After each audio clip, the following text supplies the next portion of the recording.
Hello to you guys. Going live at January 12th, 2018, and it's 59 degrees in Fahrenheit in the tri-state area in the United States of America. And it's a beautiful thing to be in the wintertime, and to be basically 60 degrees Fahrenheit is very rare.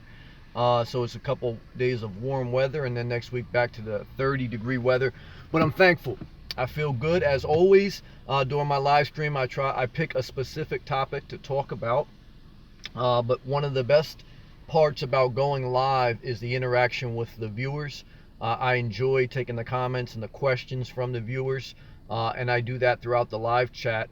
And we can talk about anything: sex, politics, religion, because it's all part of life. And the first comment is well deserved. The first comment is from Sarah Mitchell. Sarah is in the house with her hands up emoji, and Sarah made my day. Do you want to know why Sarah made my day? One is because she's a positive person. Two is because I appreciate her. But really, congratulate Sarah on buying a new vehicle. I won't say the specific vehicle to keep her privacy, but what I will say is she joined the Jeep family. Those who watch me know that I live full-time out of my Jeep Renegade. Sarah bought a beautiful new car. Congratulate her, wish her success, love, and happiness in that car, and safe travels. May God bless you, Sarah. You've been an encouragement in my life. I don't take you for granted, and I keep you in my thoughts and prayers. I want the best for you. I want you to know that I am happy for you. You know what I mean? You want people in your life that are happy for you sincerely, not jealous, not contentious, not second guessing you, but happy for you. I'm happy for you. I want you to continue to define your own life. Love your parents, but don't let your parents define your life. I got so excited they knocked me offline. I couldn't believe it. But love and respect to Sarah. She's got a new vehicle. It's very beautiful. Sarah's a positive person, and I just wish you all the best, Sarah. I really do. God bless you. I appreciate you. Meadow says, good evening, Sammy. Good evening to you, Meadow, from the Philippines. It's beautiful to see you. You know what? I have a coworker who is from Texas, but he is originally from the Philippines. So he told me today, Meadow, that he is going to give me a T-shirt from an Italian clothes distributor that's from the Philippines, who has basically a similar last name as me, and so I was thinking about you today when I was speaking to him. John Clary, Samo, what's going on, John? Love and respect to you, brother. Peace and love. It's Miss Kimberly, hands up emoji. Texas is in the building. Always good to see it's Miss Kimberly. And Sarah said, thanks, Sam, and the smiley face with the hand wave emoji. Yes, Sarah, you deserve it. You're a good person. Stay positive on yourself. Love and respect. Meadow wishes Sarah love and happiness on a new car. That's good. Sarah said, thank you. May West from Brooklyn. Brooklyn's in the house. Hey, May, how are you? Good to see you. Hope you're having a good day, May. Hope you're staying positive and pushing forward. And John Clory said, what the hell? Yeah, that was when I got knocked offline. I don't know what it was. I must have been too pumped up, but I got knocked off. But I'm back. No Man's Land. Hello to everyone. Hello to you, No Man's Land. Hope you're having a good day, brother. NYC. And I'm very thankful. Well, I'll start on my structured topic that's on my mind, and then, certainly we'll go into anything else people want to talk about tonight. No Man's Land says, slept like a baby last night. Hands up emoji. Well, I agree with No Man's Land. I slept like a baby too last night in my car. Double hands up emoji, because the temperature was just right. I mean, right now it's a warm front in the tri-state area, the New York, New Jersey area. And like I say, right now as I look at the thermostat, it's 59 degrees Fahrenheit. Last night was just, I don't know, it was in the 40s or high 30s. It was just a beautiful night to sleep in your vehicle. And I slept like a baby as well. So let's enjoy that. Let's be thankful for that. And let's push forward. Now, what I want to talk about today as the structured topic is mobility. Mobility is a huge asset. I heard recently, some people were getting laid off in a certain area, at a certain facility, in a certain region. And so the company had other positions that were open but they weren't in that same exact area. They weren't in the same exact region. So a bunch of people said, look, either, you have to accept the layoff, or you can stay with the company, but you have to transfer to a different state, to a different area. And so people who are more mobile, especially in today's society, in a technology era, people who are more mobile, meaning people who are more, have the ability to move more freely and easily to different states, to different areas, that is an asset to them. That is a benefit, that is an advantage over a lot of other people. And you need to use that asset, and you need to take advantage of it. Part of living a mobile lifestyle, whether it's out of a car, van, or even if it's just living light out of a small apartment with maybe not locked into a long-term lease or whatever it may be. I think if you're single without children or whatever, I think that mobility, I know that mobility is an asset. Your company, your different job positions are available, but they're only available sometimes not in the area that you are. And your ability to to put everything in your car, or to just start your car and go to a different location, is going to give you a step ahead financially, and also in regards to limiting your stress. Because when you know that you have a huge edge on everyone else, the stress factor goes down big time. If there's a layoff in your department, in your job, and they say, yeah, we have more openings, but they're in California. Let's say you're in New York, but they're in California, or they're in South Carolina. Who has the biggest advantage? The person that all they have to do is start their car and go. They don't have 3-bedroom, 2-bath, roots deeply embedded in that area. Mobility is an asset. Mobility is flexibility. Part of minimalism, part of living light, whether it's out of a car or even in a traditional house, when you're living light, you are not so deeply rooted into either materialistic things or into a certain area that you have a level of freedom that gives you an advantage over people that are bogged down. That's the payoff. There's a level of sacrifice, but the level of payoff is greater, in my opinion. You have won not just in a financial standpoint, but in a mentally free standpoint. Many people will never lose their job. For the most part, it'll only happen once in a while. Even though we know in today's society, the average person only stays with the same company for 4.5 years. That's the statistics. But what people do is people worry about 90% of what may happen. 90% of the time it won't happen, but they worry about it may happen. And that's stress. That's anxiety. That's pressure. That makes days less enjoyable. That makes your life less enjoyable. Many times, we go around the office sometimes and we share with people. We say, if you hit the lottery, if you hit $100 million or whatever, what would you do? So after the initial, well, I'd buy a couple toys, I'd do this and that. Many people tell me they would still work and they actually would still do their same job. But what they would gain is that mental switch, that meant about if they got laid off. They don't have to worry about their next bill. They don't have to worry. Worry comes because you have too many obligations, and just one thing can happen and a lot can go wrong. And to put all your hopes on government, to put all your hopes on hitting the lottery, to put all your hopes on minimum wage increasing, to put all your hopes on hitting the Powerball is very foolish. Because the system is always going to be a day late, a dollar short. You have to always focus on life, on what you can control. And I believe that for people who want to do it, that mobility, living a mobile lifestyle or living light is such a big asset in not just today's society, but in the society of the future, where change comes at such a rapid rate. Change comes at such a rapid rate that the people who have the greatest possibilities and opportunities are people who are able to move freely and quickly. The bogged down person is going to be less agile and less able to adapt to a change in a work environment, in a change in a society shift, in an economic change.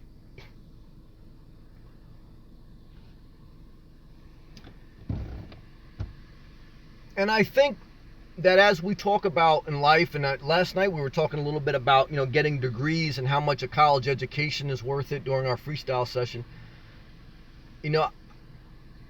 I think again, even above that is staying somewhat very sleek and mobile. That is, even in my opinion, going to be a little bit more important than a certain certification.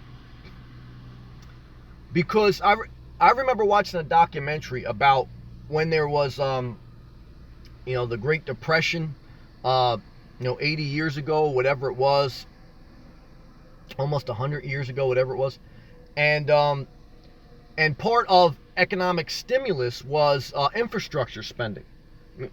And they started to build the Golden Gate Bridge in California, where Sarah's at. Sarah's still in the building, got a beautiful Jeep. And everybody started to migrate to that area because that was the only place at that time where there were jobs plentiful. And people actually, even though they were plentiful there were still, everybody had went there, and they were basically setting up tent camps around the Golden Gate Bridge, either because they have a job there, or they would set up a tent. They didn't have a job, but they were waiting for a person to fall off the bridge while they were working, die, and then a new position would open up. And so really the people in the Great Depression who were able to survive the best were the people that were able to move the best and go to different areas where economics were better suited for them. And as I reflect, this is based a little bit on some of these things I speak about, and also on my opinion. Always do what you want with your life. But I want to encourage you that mobility is just a huge asset. Stay light, stay sleek, and play to that strength.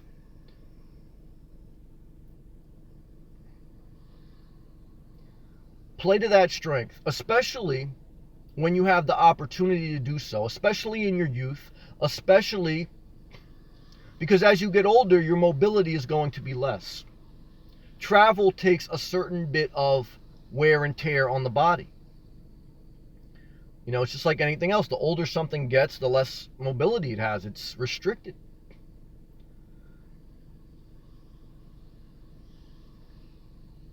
So part of life is not just, I think we've learned in society, it's not just saying I want to work when I'm 25 to 65 and then I'll enjoy life.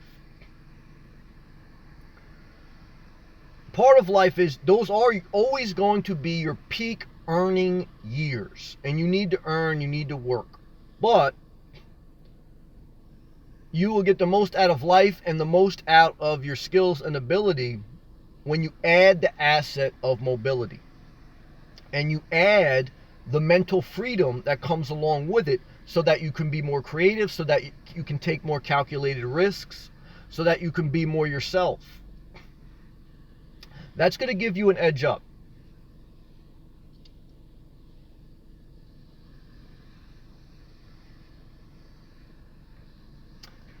And I believe in that. Sailing John. Hello, Sam. Hello, everyone. Sailing John, how are you? How's the day? 60 degrees basically here in New Jersey. How are you? You feeling good?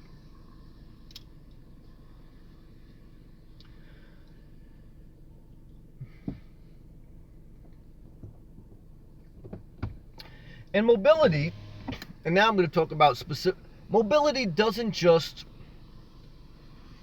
Mobility, the best mobility you can have is the most simplistic. The mobility you have living in a car van is a greater degree than living in an RV or a motorhome. As you acquire more, as your dwelling and as your belongings get at a higher scale, your mobility goes down. The lower your dwelling situation, caravan's all the way at the bottom. But then when you go to a motorhome, it goes up. When you go to a tiny house, it goes up. When you go to a regular house, it goes up. When you go to a mansion, it goes off the roof. Your mobility is in proportion to how much you acquire. Every time you go to Walmart and you go off the clearance rack and you purchase, your mobility goes down. Your ability to take vacations when you acquire things goes down. Your ability to do investments as you acquire things goes down. The less you acquire, the more you have the ability to do different things with your resources. And that is how you start to design a life based on living your dream without waiting for the government to pass $25 an hour minimum wage, without waiting for you to hit the $450 million jackpot. You can create, if you want, based on, again, it's all about what you want. You can create your dream life very simply, very easily, without much need of a lot of financial resources. And that is the beauty of the technology era. Many people who are businessmen and women say that the internet has opened up a vast way to create business without a lot of capital, or without a lot of money up front. And that's true, but not just in the standard way of thinking of a business, like you have to open up a store, you have to open up a whatever type of business. That's true in just, even if you stay in the structured workforce. If you're a person that's living light and living responsibly and legally while you live mobile, your assets, you can take a traveling job, you can be part of a sales team. A lot of people won't take a regional director position. A lot of times people won't take a sales position. A lot of times people won't take a project manager position. A lot of times people won't take a position that requires them to travel a certain percentage, because they're locked into a certain area, whether it's because of a school system, a family, etc., etc. The person who has the ability to travel, the person who's willing to travel, the person who's more mobile has a lot more job opportunity in the workforce versus the person that is static.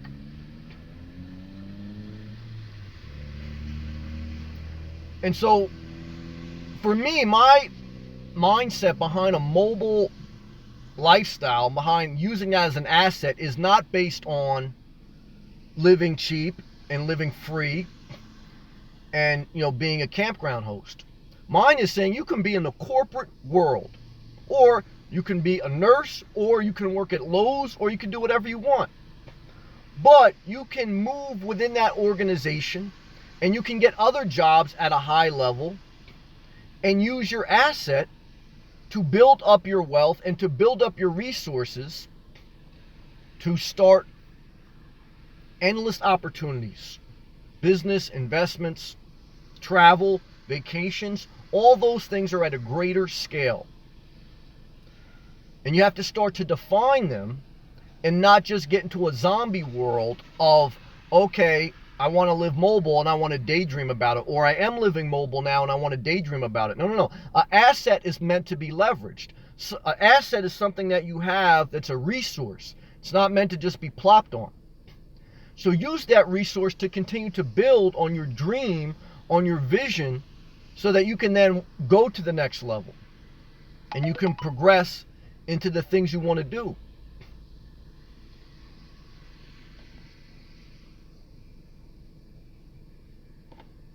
Truly believe that mobility is a huge asset in today's society. John says, all good, staying inspired. Good. Yeah, I'm staying inspired. Overall, I feel good. And I feel very inspired today. Thank God for my health. I was reflecting on that. For another week, positive week overall. It's been very good. I feel good about my relationships in my life. I believe I have overall healthy relationships. Positive. Feel good about my mental health. I feel I'm taking good care of myself. I'm in a good zone. I think overall things are going forward. Always want to stay humble.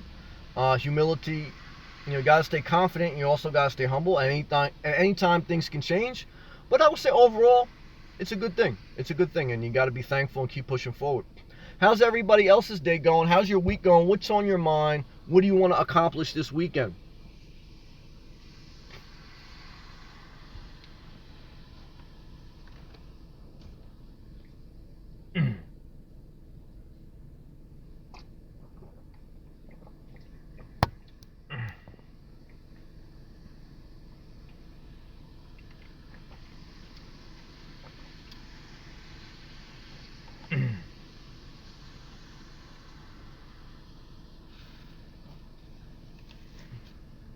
Meadow says he traveled yesterday. I missed yesterday's live chat. Well, we missed you too, Meadow. Where'd you travel to? Did you travel around your general area? Did you go somewhere new? And,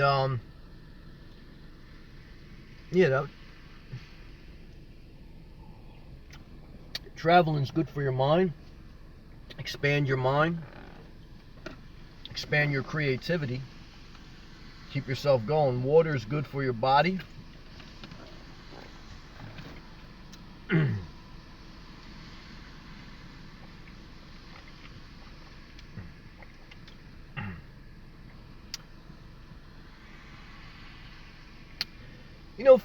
For me, I just also say too, it's more than just traveling for me.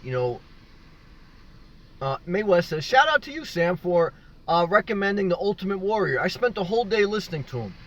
Thank you, May. Yeah, Ultimate Warrior is great, man. He's really good. Thank you for that. He had some political philosophy that I didn't fully agree on, but we don't agree with everybody on everything. I'm sure you guys don't agree with me on everything, and that's good. That's how it should be. You should always think for yourself. Ultimate Warrior, I definitely recommend him. You could check out his channel. I believe it may be called The Own. He basically lived on the premise of own your own life. Think for yourself, be yourself. And I started watching his channel, like I said, when I was trying to get my health act together, because a lot of his channel is based on, May says he was very inspiring. Yes, he is. I still watch him. He doesn't have any new content anymore because he passed away. And also, what he did was, at one time he had a channel and then he took it all down when he changed management, and then he started his channel like a couple of years before he died. And he said that he regretted taking his channel down because he had a lot of videos that he can never get back. And I did that a few times in my life at a bunch of social media. Not a few times, but one time in my life at a bunch of social media. I failed in a relationship. I felt like a hypocrite. I took everything down, and then I started new. Keep your documentation of your life, even if you fail and even if you end up like a hypocrite. I mean, obviously, hopefully, as long as you're not going to always say and do the right thing. But look, your life is meant to be shared. And your digital journal keeps track of who you are, and it reminds you of who you want to be. And and I thank God that he left his digital journal. Bless me. May West says he expressed the importance of writing your thoughts. Powerful. It is powerful. When you write things down, they say there that you are, I don't know if it's a proven statistic, but I definitely think it's a true something, and to remember something when you write it down. Writing down a task, writing down a reminder, writing down a thought, writing down a goal is a daily discipline, not a once in a while thing in every new year. A daily discipline to write down thoughts, goals, etc., to push you forward, to give you an edge up.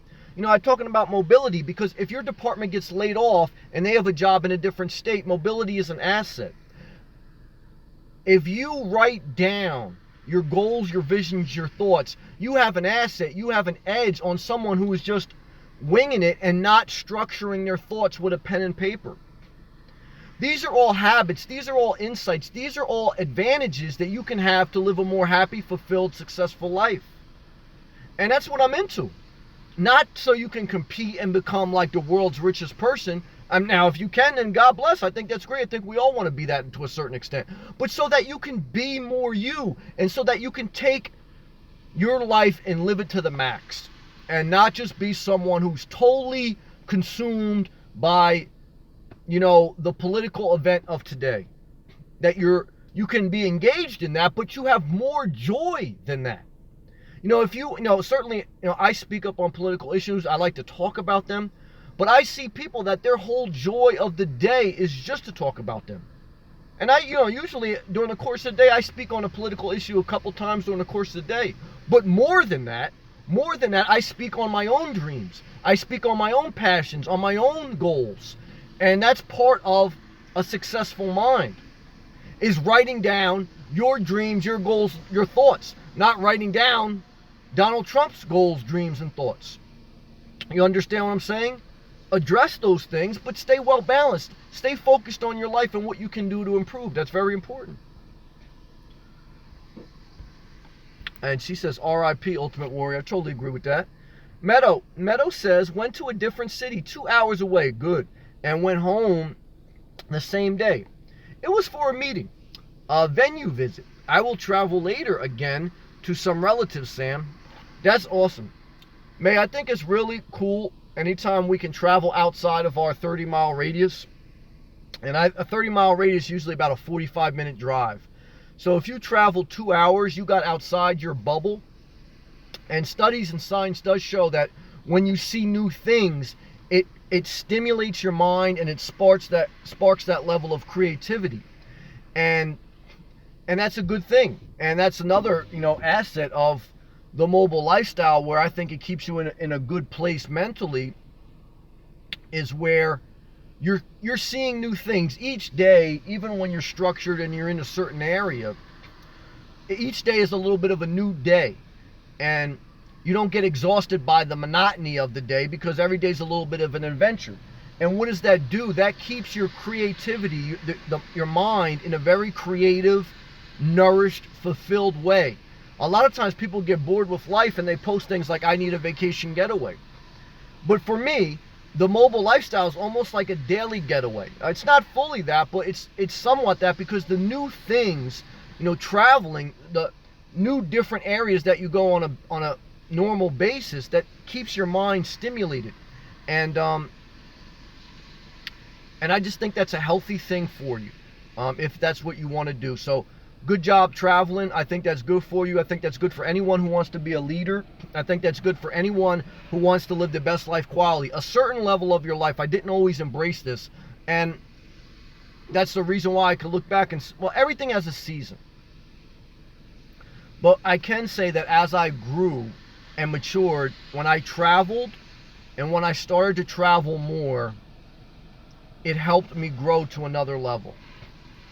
Even within your own state, even within your own area, your own country, just like Meadow's doing, a 2-hour travel will do a lot for your mental health and for your overall growth in life.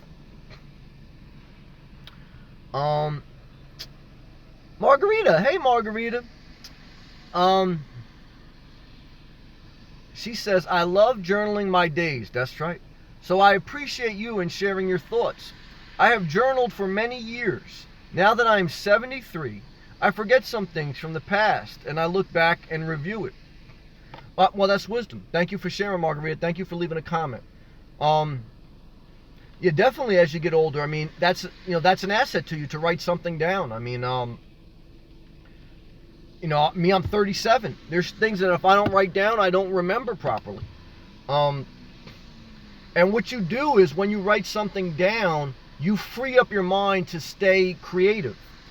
Because when you don't write it down, your mind has to try to hold on to something to keep you reminded of it, and then you lose some capacity to think freely. The ability to think freely is part of that extra capacity that gives you an edge in going to another level. And when you write it down, your mind says, all right, I can free up the rest of my brain to keep thinking.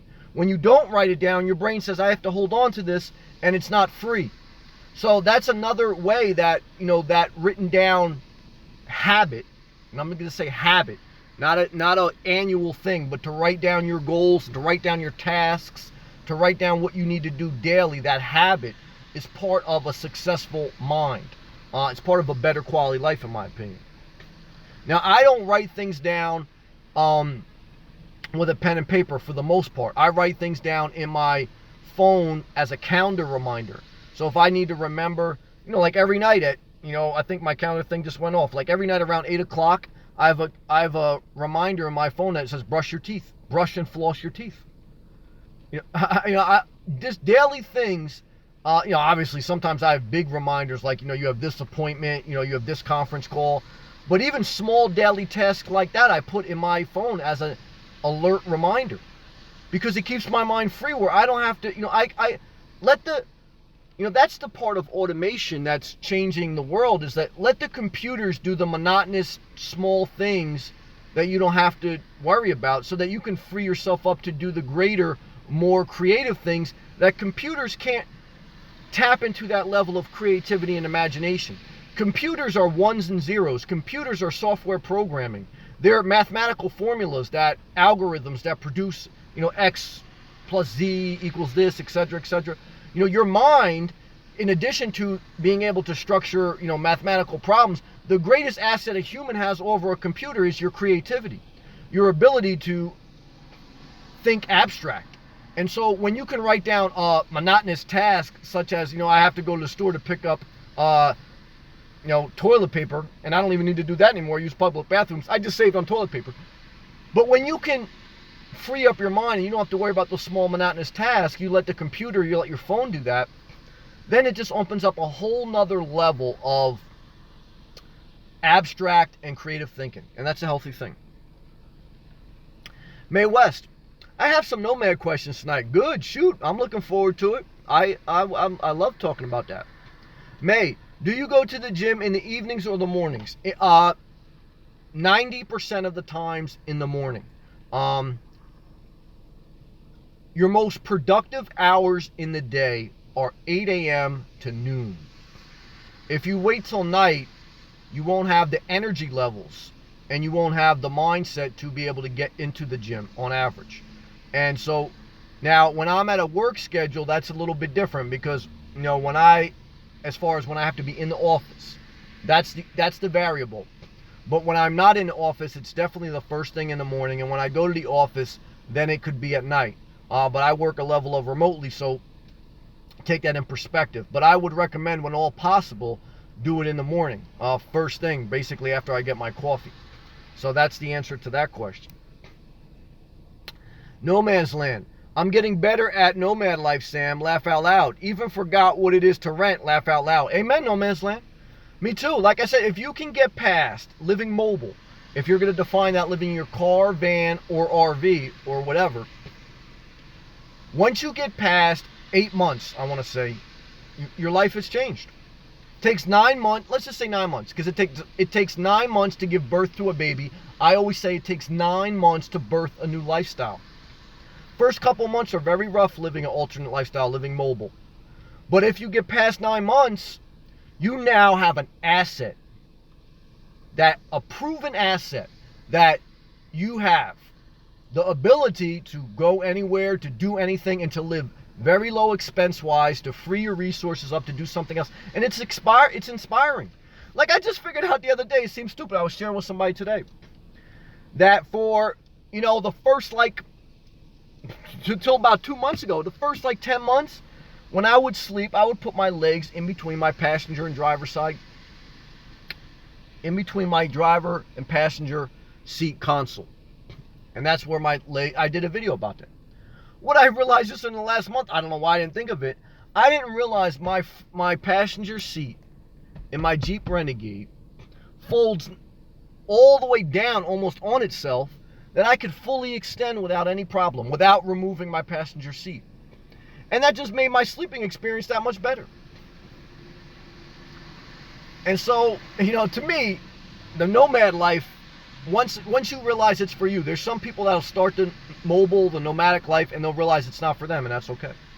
But if it's for you, the more it goes on for me, the more dividends it pays. And that's what I was reflecting on today. If a layoff comes, or if something happens and a job opportunity with the same company is offered in a different state, who has the advantage?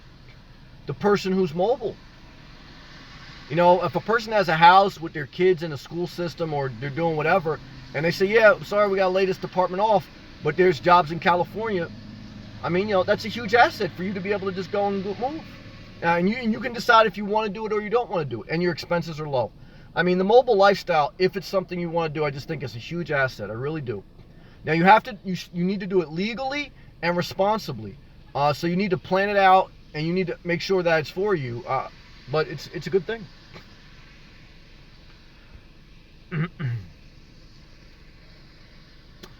Next comment, May West. After leaving a successful interview yesterday, I scouted out a good stealth area. That's what I've been doing lately, scouting out in Brooklyn. Well, I may dedicate another topic that I was thinking about. Now, you say a successful interview. I'm thinking that's a job interview. Correct me if I'm wrong. I definitely want to do a whole, either a video or a live feed on job interview questions. There's a few that I think will really help people that I've learned. And that's what you also need to do, is scout the area. Scout the area, and again, try to do things, you know, legally. And there's ways to do it legally where you can park, you know, up to 24 hours in different places, etc., etc. But scouting is huge to anything. I mean, before you go into the promised land and people had to scout it, you have to scout. You have to do your research. Research and preparation is part of moving into your next season successfully.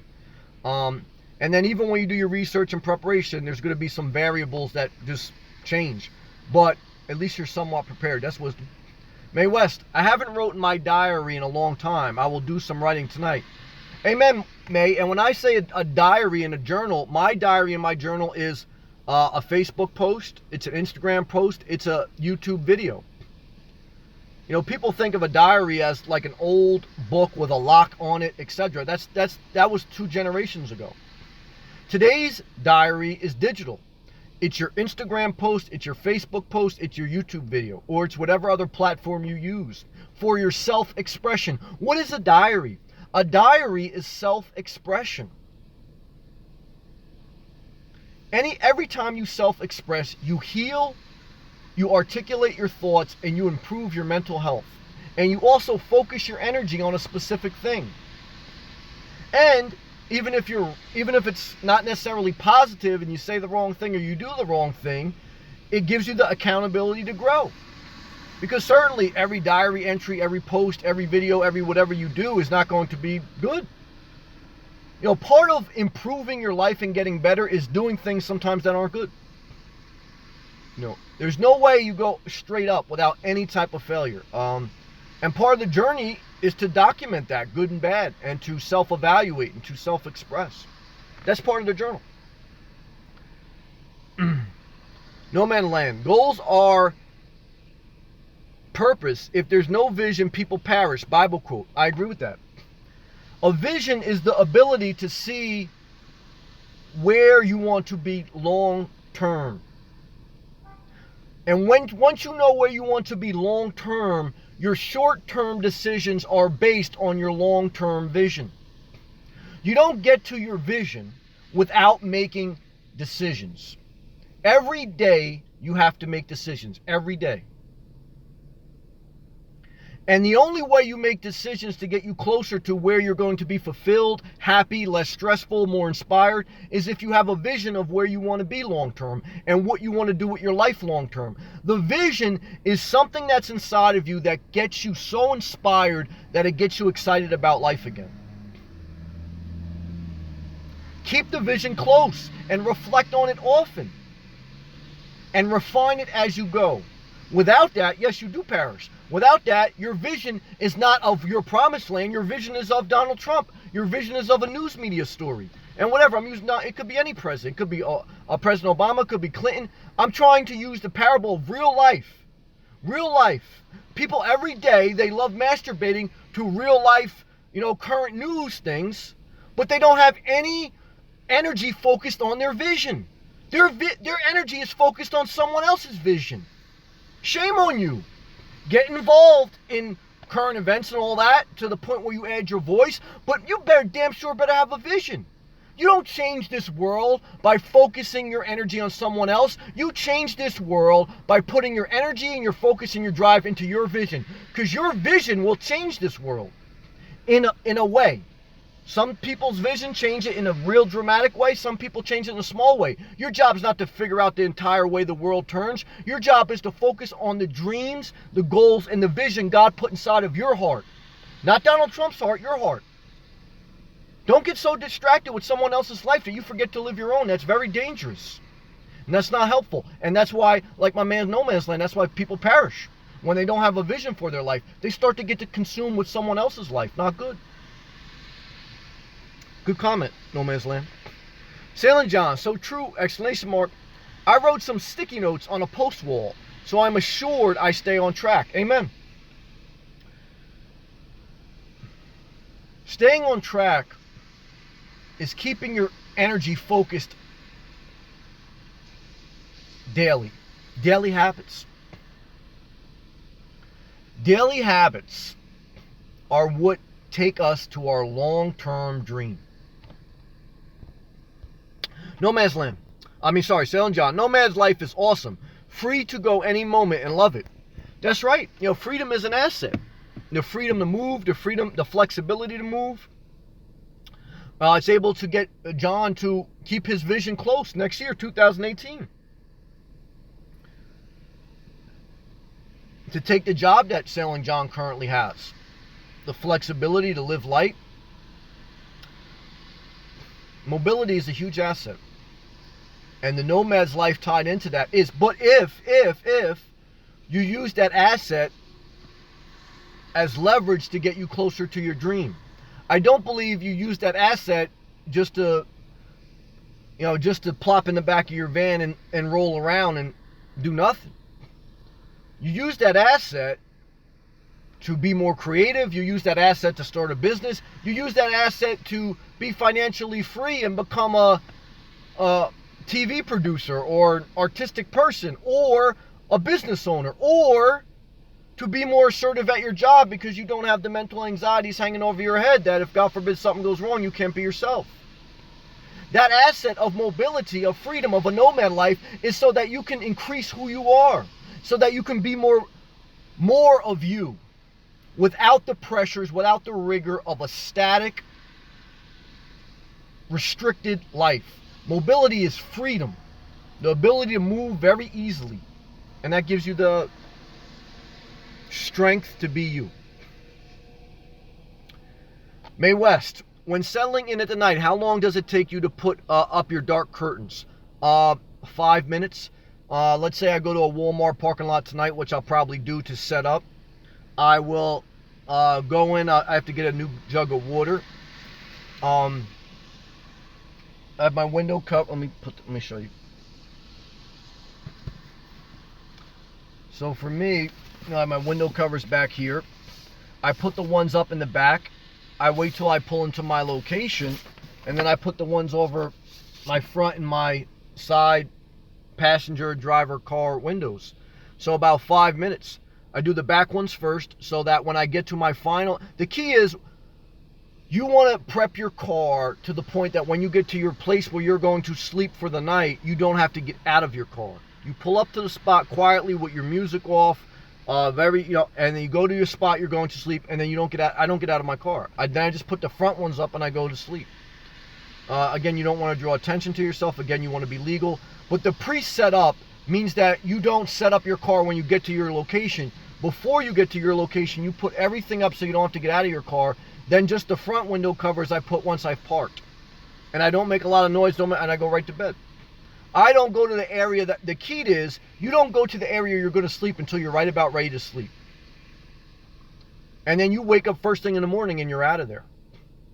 That's to me how because I believe, you're in and out. The mobile life is in and out. I mean, if you're in a campground for a long-term stay, that's a different way of living. But on average, if you're going to be somewhat stealth, if you're going to be somewhat in and out, that's the mentality you have to have. You have to go to parking lots. You have to go. Movement is life. You don't want to stay static too long. That's how I do it. May West, do you prefer residential areas or more semi-commercial areas for your night camping? Well, I really don't do any residential areas because I'm being totally honest. I mean, residential areas, you can do some legally, but most you can't. So for me, it would be, a Walmart parking lot for one night, and then I go to a different spot. It would be a rest area one night, then I go to a different spot. It will be maybe a Lowe's, some Lowe's hardware stores allow you to go, and then I just alternate them. I don't stay in one spot more than 2 nights. But I go to areas that are allowed. You're allowed to sleep there at night. I don't, now you can do it. Different people have different ways of doing it, but I'm just sharing me. I don't really go I don't go on, 99.9% of the time, unless, God forbid something happened. I don't go to a residential street and pull over and sleep in front of somebody's house. I don't do that. So some people do, but that's not how I do it. Because again, I try to do everything legally because I don't want, even I don't want any issues. The one time that I got questioned why the cops came to my window, I did a video about it, was I was at a rest stop. But they only came to my window because it was it was more than 2 hours. But it wasn't even that they cared about that. They just cared about that the rest stop area was actually closed at that time of the year. So they were just saying they wanted to make sure I was okay and that there was no drugs or anything like that or drinking involved. Because again, there's just ways to do it legally, and so that's my recommendation. Is I don't recommend going in front of people's houses and sleeping and everything like that. I believe that's not going to be a sustainable way to live mobile. That's going to be maybe a one-off or whatever it is, but everything in life, just like losing weight, just like, relationships, you don't want to look at the fad diet. You don't want to look at, who's the hottest thing right now, because that's not sustainable. What's sustainable is figuring out a program that's going to allow you to move safely and legally throughout the course of a long-term period of time. Now, everyone has a different way of doing it, and there's no way to figure out your specific way for your specific area until you start. So I'm not even going to say, follow my exact way, because everybody has their own way. But that's the answer to that question. Greg says, stop yelling at me. I know it sounds like that. And so I try to, that's just the way I talk. But I understand that for some people it sounds like that and they don't like that. And I get it. But I would just say there's other channels then that don't yell. And that you may feel, that may inspire you more than me. But I can't be them because I'm me. And I understand that though. Even sometimes I listen to my own ones. I say, man, I was yelling. So I understand that. That's just the way I am. This is who I am. This is how I talk. And I understand, Greg, but that's me. I can't change that, and I don't want to change that. I'm a good person. I treat people right. And it's not everybody's for everybody. Like, Greg, you may not be for me. Like, I might meet you in real life and say, you're not for me. And you may meet me on YouTube. You say, I don't like the way you talk. It's too loud. And you may say, I want to leave this channel. And I understand that, and I respect that. I'm not trying to manipulate you. I'm not trying to say, you need to follow me no matter what. Do what makes you happy. I have to be me, and respect and love. Nomad's Land. May West, make sure you buy every item in the car the same color, that stealth blankets, pillows, etc. But eye covers in NYC don't set off any red flags with covers on the glass. Yeah, I mean, that's NYC's been doing it for a while. And May West says that's his passion and inspiration. And then the arrows up. And I appreciate that, May. But I also understand Greg's point, and other people have told me that before. I thank you, May. I thank you for everyone who supports me. And it's also, as I mature, it hasn't been easy in the YouTube thing. Starting your own YouTube channel is like the same thing as, starting to live out of your car. It's like you have to refine it as you go. So this is like my 5th month going on doing a YouTube channel. So I'm sure, I'll look back at the channel 5 years from now and say, I look how crazy I was. I could have done it better, but I'm brave enough to do it. A lot of people won't do it, especially because there's, if you just do it and you don't have donations, the financial reward is not there. You're doing it because you want to do it. So that will refine as it goes, just like, living in your car. Like the first 4 months you do it, 18 months later, it's going to be a totally different way. You're going to say, look how crazy I was there. So I'm trying to be fair in saying that I understand Greg's point, but I have to also say that this is who I am. I try to sometimes speak a little bit lower. But I don't know, it's too blah for me. It's not enough energy. I need energy to keep myself inspired. But I also know a lot of times when I come in with a lot of energy, it offends people. And they're like, that's too much energy. It's too loud. And I understand. And there's other people that speak very softly, very calm, and they have a lot more views. They have a lot more channels, some of them. And that's fine. But I'm not going to just be somebody else just to do that, because it's not who I am. So trying to be fair as best I can. No Man's Land. What is an eye cover? May says. Yeah, I don't know what that is either. Sailing John. No, that's this year. 8 months. And then he gave 2 palm trees emojis. Yeah, brother, you're almost there. I mean, we're already at, like I said, what's today? Today is January 12th, 2018. So we're already midway through January. And, the years may go long, the days may go long, but the years go quick. Seize the moment. When you're young and when you have your health, or even, John, if you're older, when you have your ability to do something, and you have the capacity to do it, seize the moment. That's key to life. I mean, many people will tell you that, sometimes I look at different YouTube videos on successful people and what they did to be successful. I mean, and success is relative to how you define it, right? Because you could say, I want to be a billionaire and that's successful, but most people will never be that. So does that mean if you're never a billionaire or millionaire, you're not successful? That's bullshit. If you live a happy, contentful, peaceful, positive life, and you're yourself and you don't hurt anybody, to me that's a successful life. I mean,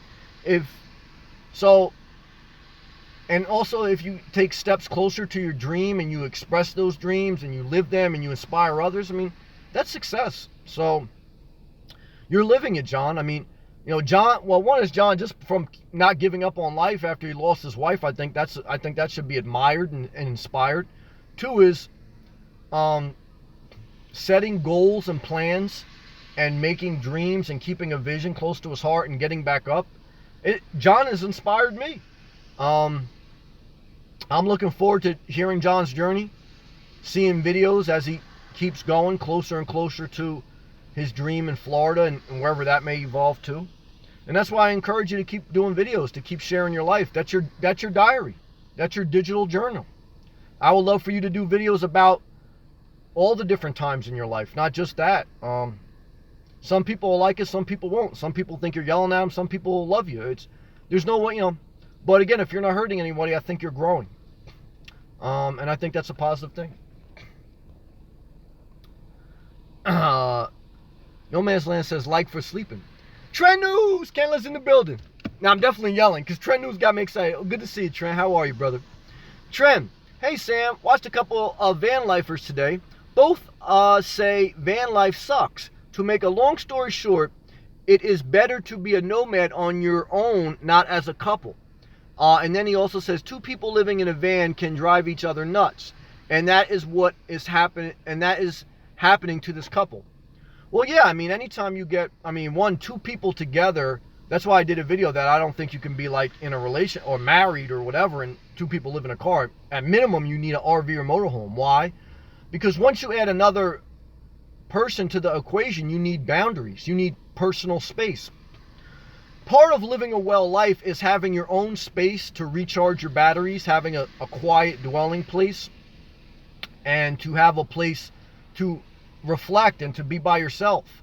And so when you have 2 people, even if they're great people, even if they love each other and they respect each other, when you have 2 people with no boundaries, unhealthy behavior happens because you're not healthy yourself. The only way you can be good to anyone else is when you're good to yourself and when you're in a healthy place mentally, emotionally, and every way else. And for me, part of that is getting your own private time. Some people need more of their own private time than others. I need a lot for me because when I'm with others, I'm very passionate because I have a lot to share. But like to me, it goes in spurts. Like when I'm with people, I share very passionate. I like to have a lot of energy. And then when I'm by myself, I'm very peaceful, etc., etc. So it balances out for me. But yeah, that's my opinion on it. But for me personally, everyone will be different. A year living in my car, for me, it keeps getting better. That can change tomorrow. I'm not prideful in saying that. And I'm not trying to convince anyone else to live a life other than what they want to live. I'm just self-expressing my journey and saying for me, the nomad life has been a blessing. And for me, I was reflecting specifically today on how it's a huge asset uh, in today's society, I believe, or it can be. Greg, Greg Brady, how do you avoid the cops and the naggers? Well, one is I park legally. I go to legal places that I can park, and I keep it moving. I don't set up camp somewhere where I'm not. I don't set up camp. Period. I go to different areas to sleep for the legal amount of time, and then I keep it moving. I respect cops. I respect law, and I'm a person who pays their taxes, who abides by the laws of the land, and I don't cause harm to anyone. So I'm not one of those people like who's a nomad who's trying to beat the system or who's trying to, I believe I'm a positive, productive citizen that has a full-time job. I live a non-conforming life by living mobile, but I respect the laws of the land. I don't disrespect cops. I don't disrespect the laws. And sometimes I stay at campgrounds. Sometimes I stay, at a family member's driveway. Sometimes, if it's real harsh conditions, like a couple of weeks ago, I'll stay at, indoors, whether it's something provided through my job or whether it's me getting a hotel room. So I can do all those different things because, like I'm sharing on this structured topic, the asset that I have at my hands is the mobility that gives me the flexibility. I can do a variety of things within legal, proper ways that I live a positive life, and then I have a lot of extra resources that gives me the ability to do other things. Trend news. On not going to ask, how are you doing? I know you are doing well. And then he gives the last up face. Trent, thank you for your friendship, brother. You've been one of those people that I've connected with on YouTube that has made it worth it. Your intelligence, your fair-mindedness. I know that Trent always tries to see both sides of the issue, whether it's a political issue or whether it's a social issue or whether it's a nomad issue. That's why I respect Trend News, and he gives me hope for humanity because I don't put anybody on a pedestal, but what I'm trying to encourage Trend News on is that from my conversations with him, he's not like somebody who's based on one ideology and like he's trying to, get everybody else to believe his opinion. He's someone who tries to look at the entire picture and form his own opinion, but it's not like so one-sided that he can't see the other side. And I admire that. It strengthens and sharpens me to become a better man and to become a better person, because that never stops. Me trying to improve myself, that doesn't stop. Like, you know what I mean? I'm still trying to get better and better each day. So, sometimes I say, man, I fucked up here. I should have did better. I should have been more patient.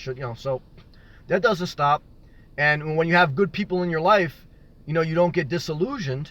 And, you say, all right, this person's, is a blessing in my life. They're good for my mental health. And I embrace that.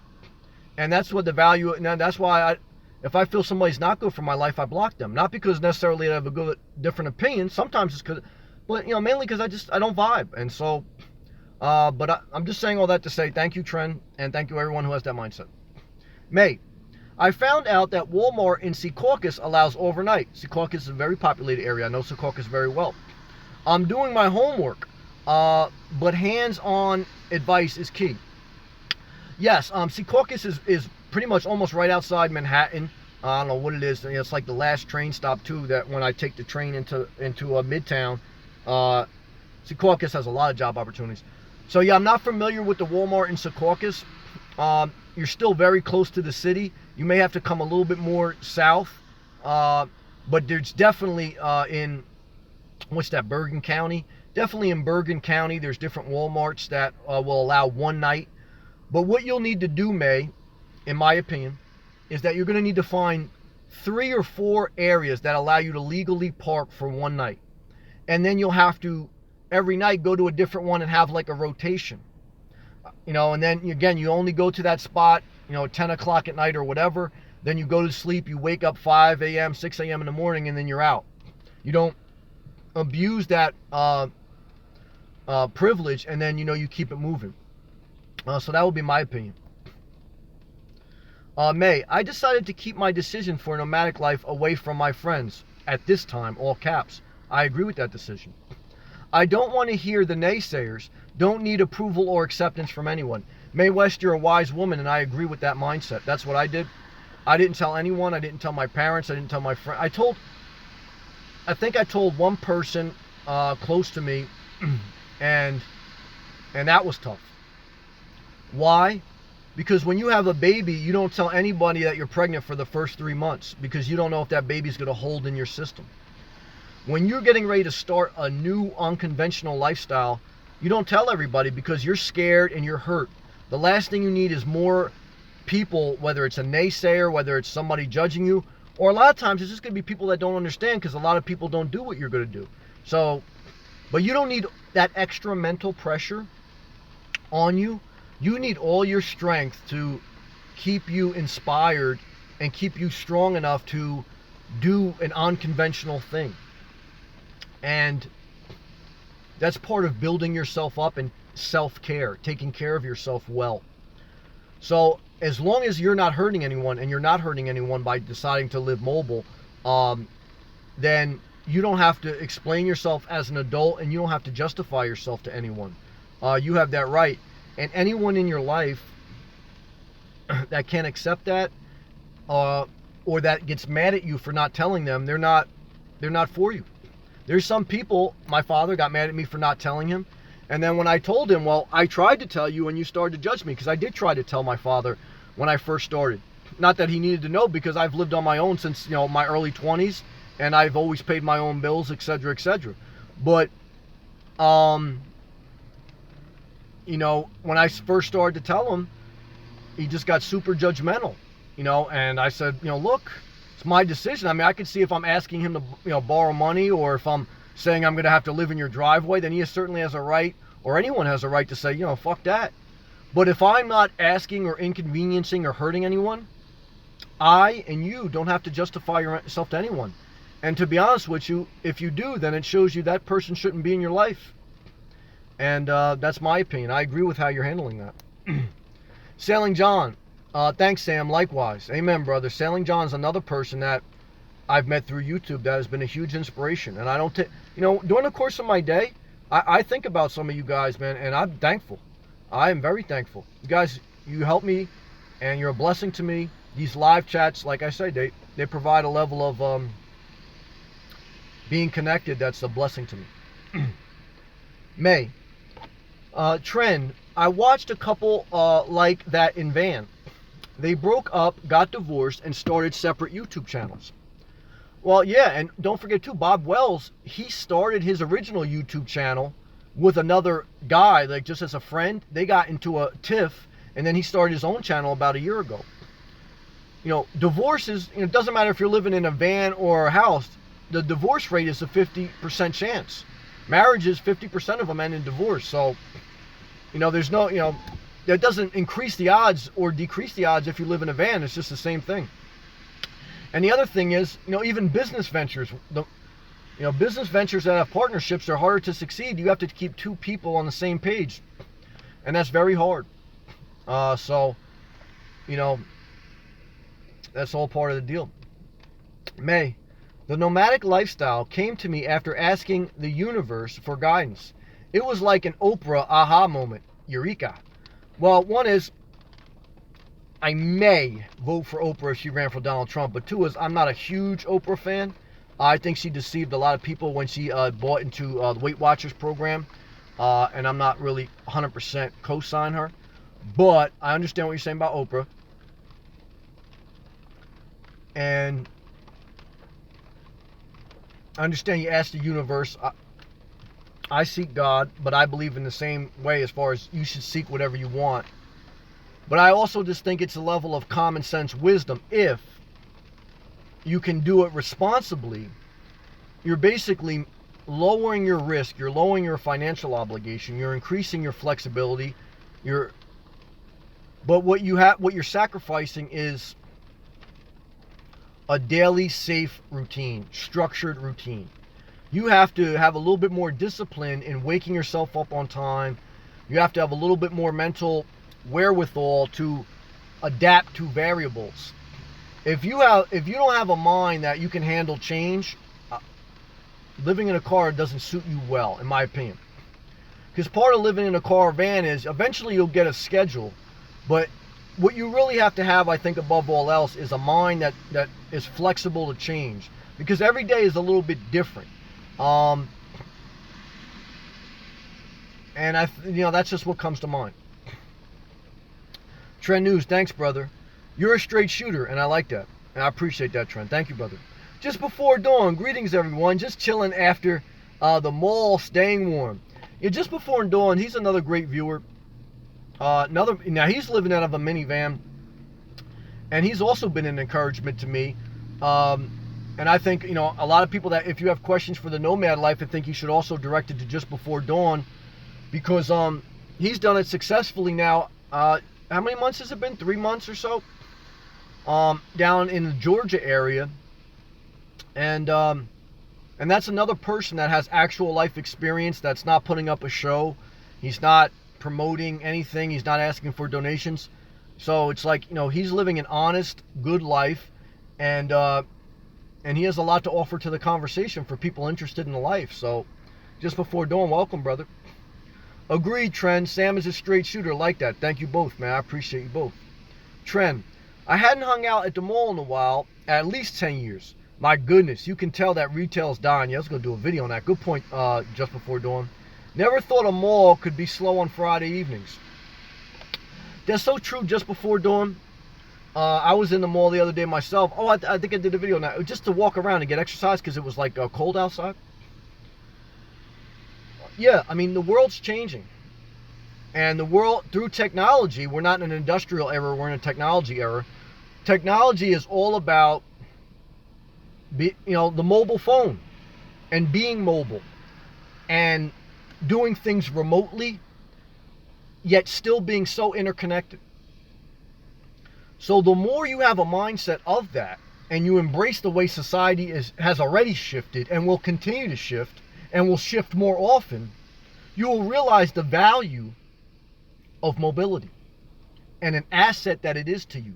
It's almost like another college degree. Again, if it fits your dreams, if it fits your wants and your desires. I am not telling people that if you want a house and if you want a family, you shouldn't do that. I'm not. I'm sharing my insights, and I'm connecting with people that have a similar mindset. But no matter where you are in the spectrum of life, I really think you should embrace the fact that in some way, however you define it for yourself, mobility is an asset. And in the technology era and beyond, embracing an asset of flexibility and adaptability will only serve you to a greater degree. And so be mindful of that. Greg, my sister and I are going to be sleeping in a van together or the next couple of months while we move to California to become movie stars.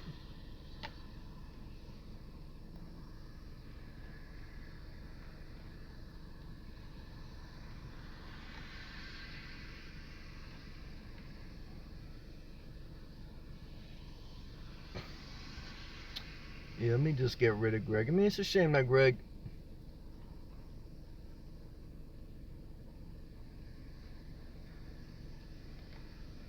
Yeah, I just blocked Greg the best I could.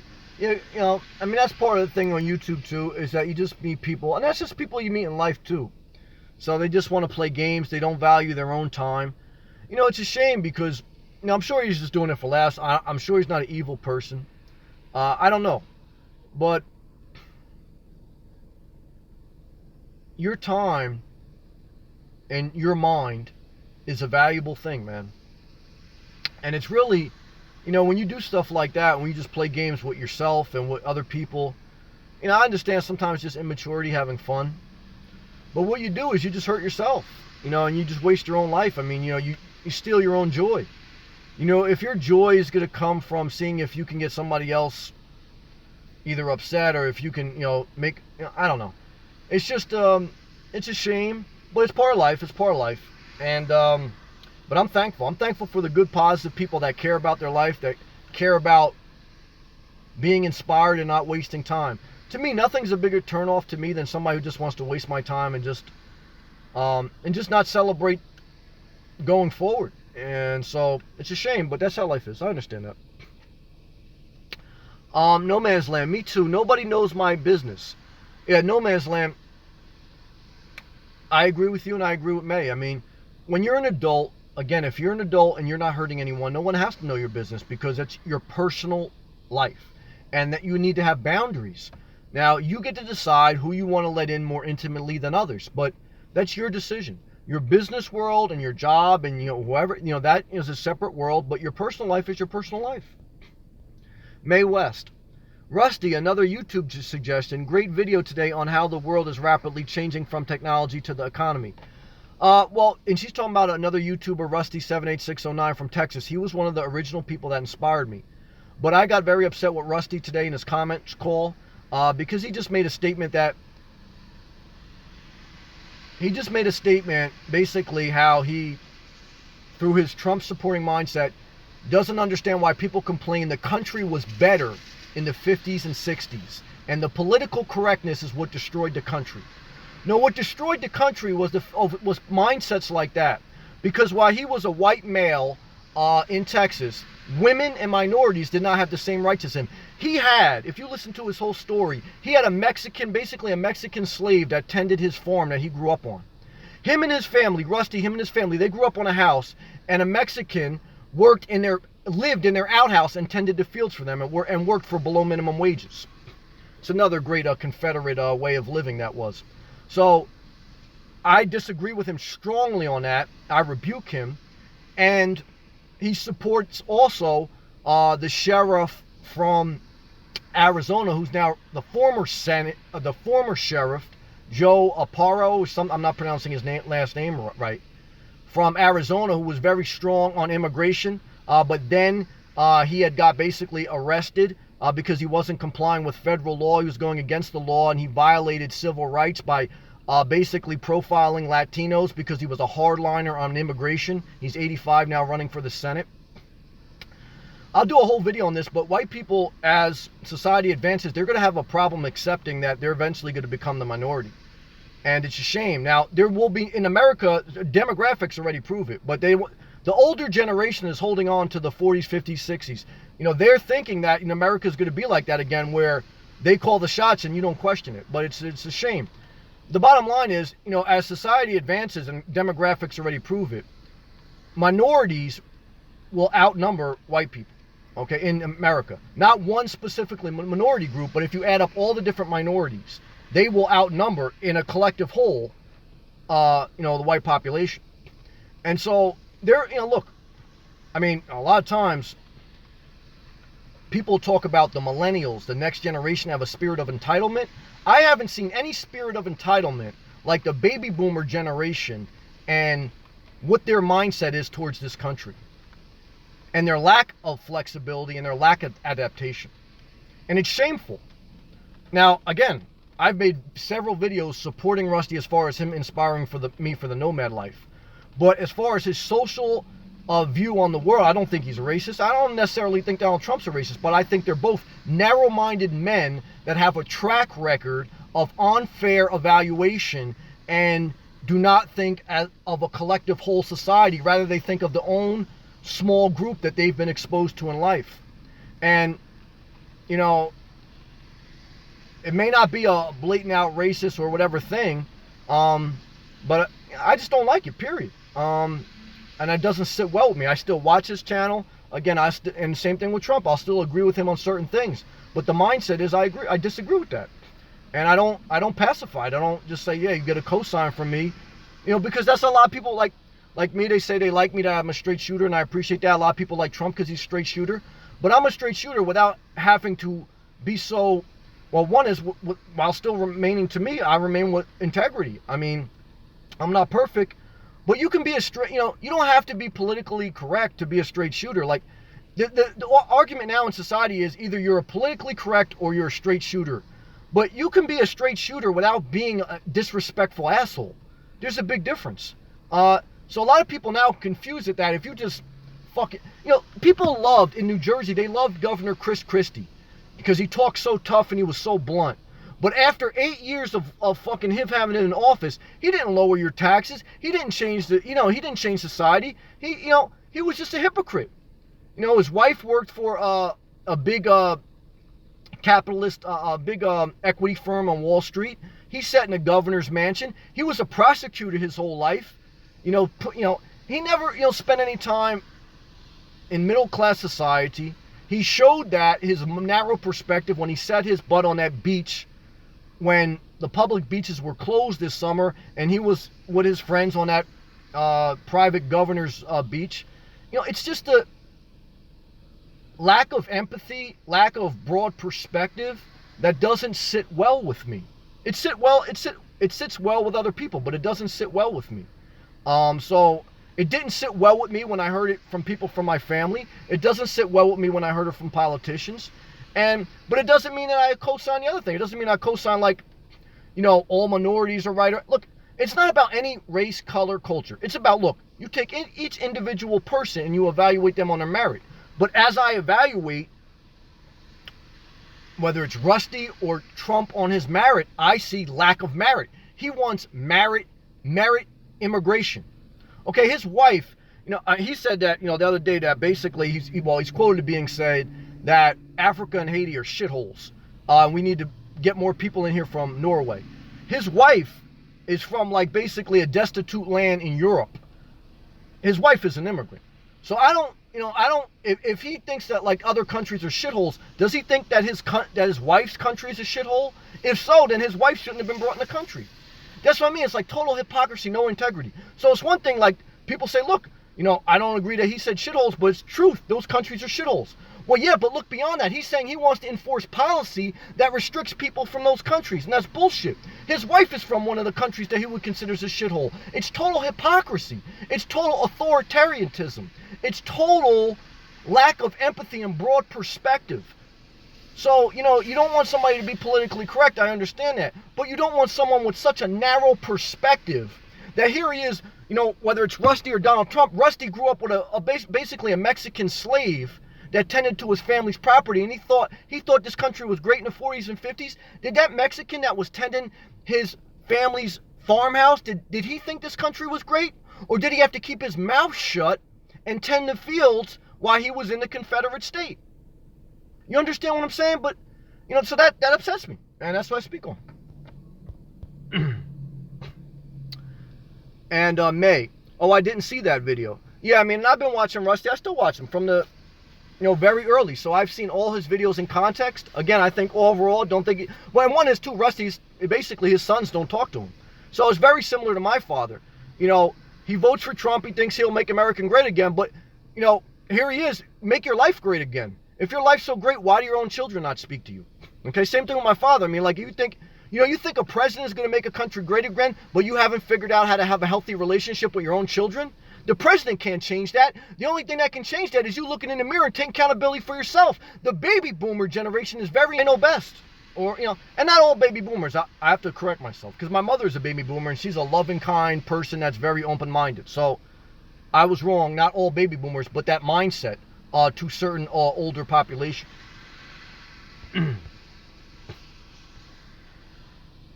Edison Eagle, love and respect to South Edison. How are you, brother? Hey, Sam. I think I have an idea when you are near. I'm curious if Walmart closest to you allows overnight parking. I read online that Edison Walmart closest to me does not allow it.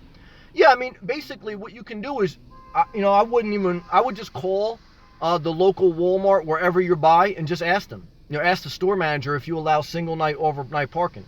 Sometimes you'll go by a Walmart or Lowe's or whatever and you'll see big rigs set up there.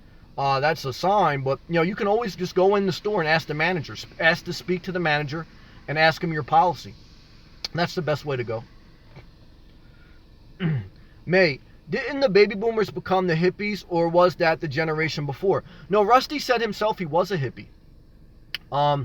But just like everything, it doesn't matter, and that's why I had to correct myself. It doesn't matter if you're a baby boomer or a hippie. That doesn't mean you have integrity. There's plenty of hippies that didn't have integrity. And there's plenty of people that are whatever. There's plenty of people that are Republicans, there's plenty of people that are Democrat, there's plenty of people that are whatever title but don't have integrity. But you are correct that baby boomer generation was part of the hippie movement. And again, I want to be fair that Rusty, I still watch him. I still think he has a level of wisdom and encouragement. So I'm not saying that I totally X people out, but I just saying where I disagree with certain things. But you are correct in that statement. Sailing John, I've been recently studying Spanish. It's going to help my southbound journey. Yes. Man, it's amazing. It's 60 degrees. I'm getting hot in Jersey. Yeah, I mean, one is Spanish is a great language to learn. I tried to learn it a few times. I couldn't get it. The only way really to learn any second language is you have to be planted in that community, in that culture. Because learning a second language, I give a lot of credit to people who know 2 languages or 3 languages. I think that's a great quality. I wish I did. I don't. But for me, what I learned is I tried to learn it, but really, if you're not using it every day, it's very hard to learn at an older age. But I give you credit for doing it. Yes, the further you get in South Florida, the higher the Latino population is, because you're closer to different Latin countries, etc. And it will definitely help you. There's definitely a lot of jobs I've seen in South Florida that almost have a mandate that you should speak English and Spanish. So yeah, that would definitely help you. Mae West, political parties forget that those positions are to help you, fellow man, not fill your pockets. They should be given a living stipend, help people, and move on. No, I agree with. No, look, politics are never going to be an easy thing to figure out, because there's so many ins and outs. There's so many lobbyists. So it's a tough thing. But one is, we keep going forward, and we just take it one day at a time, one issue at a time. And overall, my hope is, and my encouragement is, I look at where this country was 50. See, I look at this country, in my opinion, where it was when I was born in the 80s and before, and on, that it's continually gotten better. To me, in the 80s, it was the crack era. We're better than that now. In the 90s, there was a lot of fight for justice in the police force. There was a lot, et cetera, et cetera. And now, in the 2000s, a lot of women and minority groups have gotten different positions in places of authority in society, and we're starting to balance out. And I was sitting at a table the other day in a corporate office, and we were talking about, this was on a break, and once we were on a break, we were all talking about life and society issues.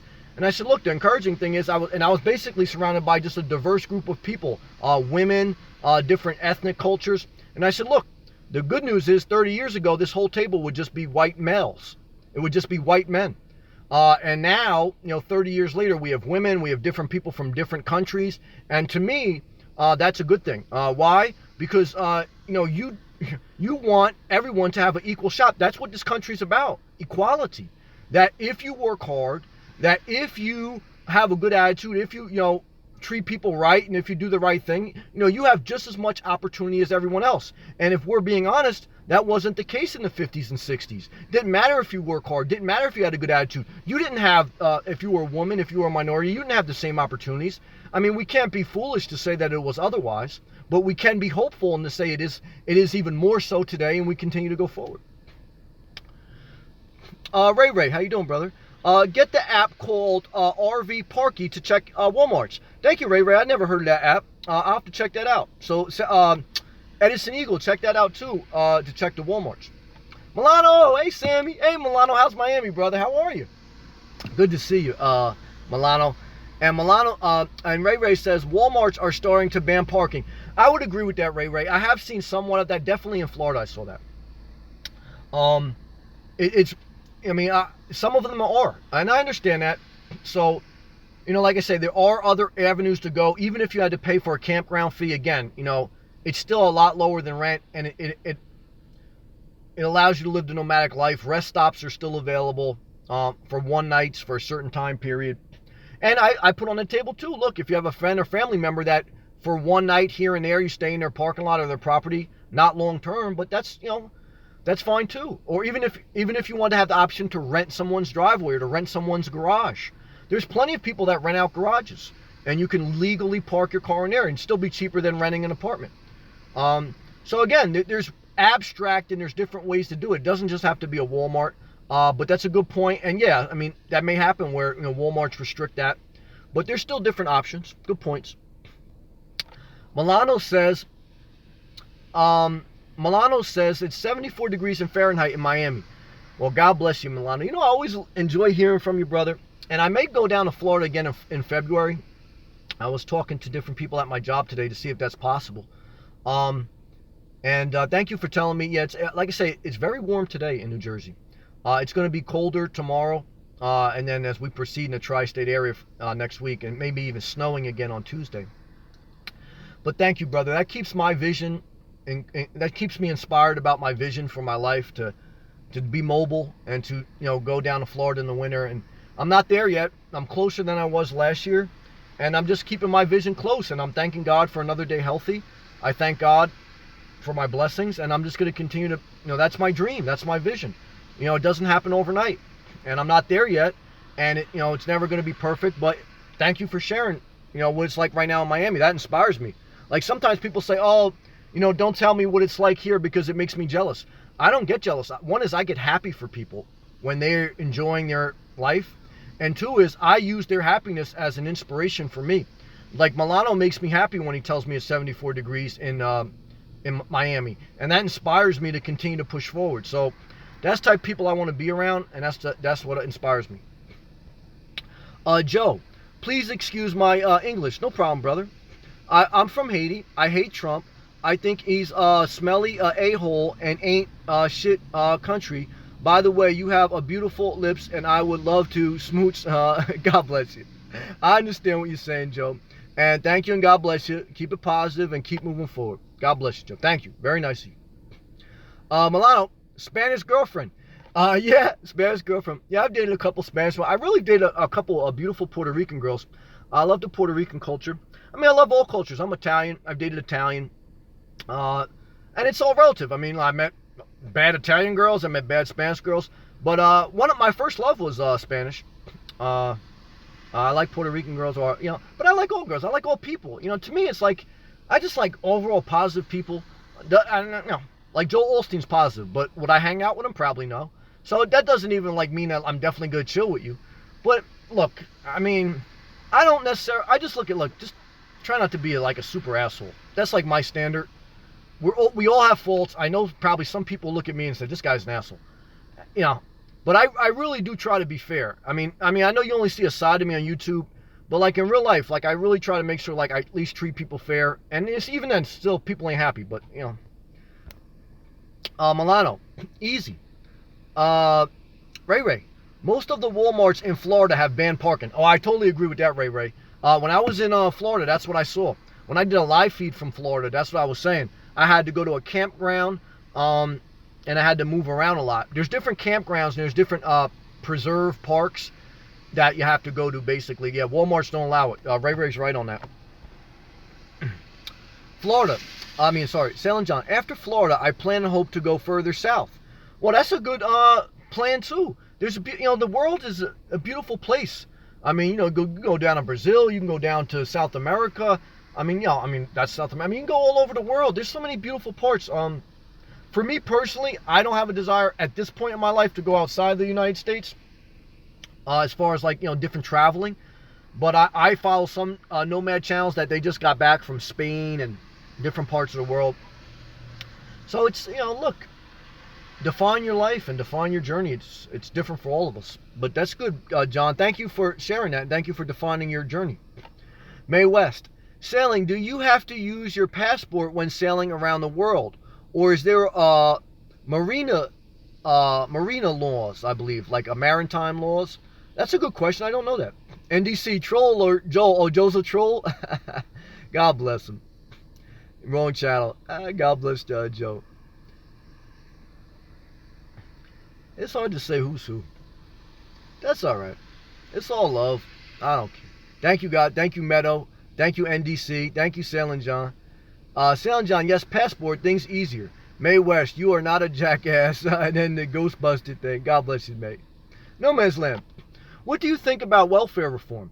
I pay high taxes for a lot of people who are robbing the government blind. I don't think it's fair for me and other hardworking taxpayers. Well, one is I have family members who are on welfare. I'm a white American, family. I'm Italian descent, immigrant descent, but all Americanized, been here for a couple generations. Statistics show, let's just be clear, because it's always a racial thing. One is the majority of people on welfare are white and American, not immigrants and not different ethnic groups. So how do I feel about it? Well, one is I know there's always going to be a certain percentage of society. Since the beginning of time, Jesus said the poor will always be among you, that just don't want to work. They just always want to beat the system. And it doesn't matter what race they are, it doesn't matter what culture, it doesn't matter if they're American or Chinese or anything. There's always a segment of society like that. It doesn't matter if you give them a welfare check or if you don't. So one is I know people on food stamps, I know people on welfare. All it does is keep crime down, really, to a certain level. But though that mindset is never going, like, you're never going to change that mindset. Someone who doesn't want to work and someone who doesn't want to be part of being productive and being the best them, like, say you take away all their government assistance, do you think then they're going to say, all right, now I want to be a positive and constructive person? All you're going to do is really, like, just have more crime and more people, because I don't know. It's a tough decision, but look, that's a small conversation to have, in my opinion, because the bulk of the taxpayer money is not spent on welfare programs. The bulk of the money is spent on Medicare. Not Medicaid, Medicare. Okay? So, older part of society that paid into Medicare, and that the healthcare system in general, the extreme amount of cost. That's the biggest places taxpayer money is spent.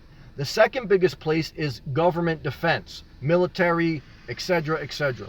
So if you you can Google it, look at the pie chart of how your taxpayer money is spent. Welfare is such a small percentage of the overall taxpayer budget that it's a small drop in the bucket. So I'm fine if we had welfare reform, etc., etc. But I am not okay with harping on that until we address the healthcare problem in this country, and until we address, how that we waste trillions on defense, and we don't have healthcare, and that healthcare and defense are your biggest way your taxpayer things go. Welfare is only, I don't know what it is, somebody Google it, it's 10 or 15% maybe of the taxpayer budget. Look, I don't agree with lazy people at work. So I obviously don't agree with it. But I just think that there's not much you're going to do for the person that always wants to get over on the system. It's just that mindset is always there. You can eliminate it. But there's some good people that use welfare for when they're really hard on their luck, and then they get off it. And there's some people that'll never get off it. They'll always scam it. But just like there's some people there's more corporate welfare abuse than low-income welfare abuse. Corporate welfare was just passed with the tax reform bill. Corporations got billions, and the Walmart workers just got an $11 an hour minimum wage. That's corporate welfare to the extreme. So that's what I mean. It's like, I don't understand the mindset of, like, people love to bash, and there are a lot of people that abuse the lower financial class of people that abuse welfare, but there is more abuse in corporate welfare, and how the big corporations abuse and manipulate the laws in their favor. But people don't want to focus on that. People want to focus on the person who's living off food stamps and EBD cards or EBT cards or whatever. It's just such a small thing to focus on that, for me, I hear you and I respect what you're saying, No Man's Land. For me, that's a conversation to be had after we address the bigger problems, because there's way bigger problems, and that's a distraction against the bigger problem, which is the median income has not increased in proportion to corporate profits.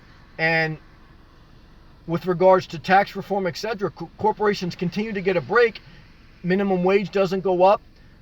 We still don't have health care for the country like Canada and Europe, and it doesn't sit well with me. Some people disagree with me. That's okay too. This is my opinion on it, though.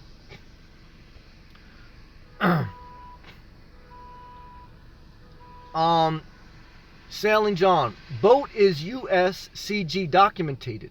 That helps too. Okay, I don't know what that is. I don't know too much about boating. May says Clinton tried to reform welfare. I don't know if it worked. Well, Bill Clinton did reform. Well, he passed a welfare reform bill in conjunction with the Republicans, and so it was kind of a bipartisan bill. And we had great times in the '90s once he took office and into 2000. You know, Clinton's only really downfall was his sexual scandal. But as far as, you know, peace and prosperity, for the most part, I mean, he lived, you know, nothing will ever be perfect, but it was a good run for him for 8 years, in my opinion. Some people disagree with that. Um, yeah, he did some healthcare reform. And even back then, Hillary Clinton was fighting for healthcare. I remember she got crucified for it. So, and again, I don't agree with Hillary Clinton 100%, but overall, I agree with her policies and I agree with that mindset. That, you know, those are some basic functions that government can serve its people and its taxpayers, rather than wasting trillions of dollars in corporate welfare. Yeah, that's my opinion on that. But that's what happened in the '90s. Milano, Walmart is having a program that will allow RV a full service in the future. Yeah, I mean, look, I mean, it's not all negative with regards to Walmart, because Walmart and just other areas that allow boondocking, they benefit. Um, because what happens when you're allowed to boondock at Walmart for a night or something? You go in there and I'll go in there tonight and I'll spend money. I'll have to buy some water. I gotta buy. So they get revenue from me. And there's like a rent I'm paying. You know, most people probably that park at Walmart, they'll go in there and spend $10. That's a $10 camping fee.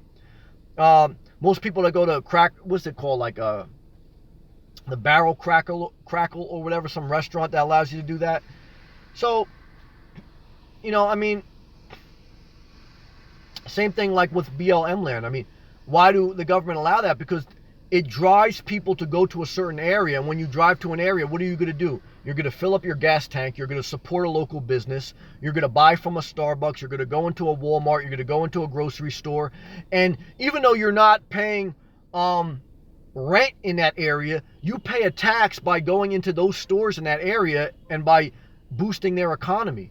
So if you are respectful to the land and if you move legally, Walmarts and that community, as long as you're a legal, you know, you do things right and you're not an asshole, you're helping that community because you're spending money in that community. You understand what I'm saying? So it's not like a bad thing. It's just that, you know, it gets a bad name because from once in a while people abuse it. And you know, if 9 people do something good but one person does it real bad, people focus on that one person that does it real bad, and that's always the problem with society. May, oh Sam, you are right about crime. If they cancel welfare in NYC, it would be burnt down in weeks. Yeah, to some extent. But to some extent too. I mean, too is New York just continues to grow. I mean, like we were saying the other day. I mean, I was in Brooklyn within the last year. Brooklyn's gotten, you know, so much redeveloped over the years. That's grown. Harlem too. There's always going to be poverty among us. Some of it's explainable, some it's not. Some of it's in the suburbs. Look, I go to some towns in South Jersey. I go to some towns in, you know, Florida. You know, it may be like a country town, but there's a huge meth problem. There's a huge drug problem at Wawa. You understand what I'm saying? There's people asking me, you know, constantly for money at Publix. So just because you're not in like an industrial city, don't think I haven't seen poverty and drug addicts and abuse in like rural areas, because I have. I've traveled all up and down the East Coast, and I can tell you, like, if I was on the outskirts of Boston, or if I was on South Carolina, or if I was in Florida, or if I was in Harlem. I mean, it's all relative because it's all humanity. So you always have a certain portion that's going to be here. You always have a certain portion that's going to be here, and then you have, you know, most people kind of like in the middle. That's just the way the world turns. I mean, you know, trying to solve that endless mystery is a little bit impossible. What you try to do is lead by example. What you try to do is set an environment for equality, and then you just deal with the imperfections of life. Milano says you have to pay. With regards to the possible thing that Walmart may do. Patty, Sammy, I finally caught you live. Patty, welcome. I hope I'm not talking too loud. Some people think I'm hollering. Welcome, Patty. May West.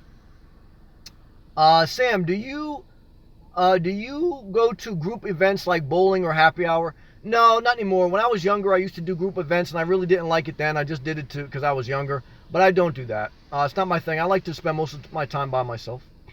Joe, I just want to say that he's just saying that he's not gay. Nothing but he's in Florida, South Beach. If you ever need a place to stay, you can park here, or and then he put the in my bedroom and get to outside. God bless you, Joe. I understand. That's okay.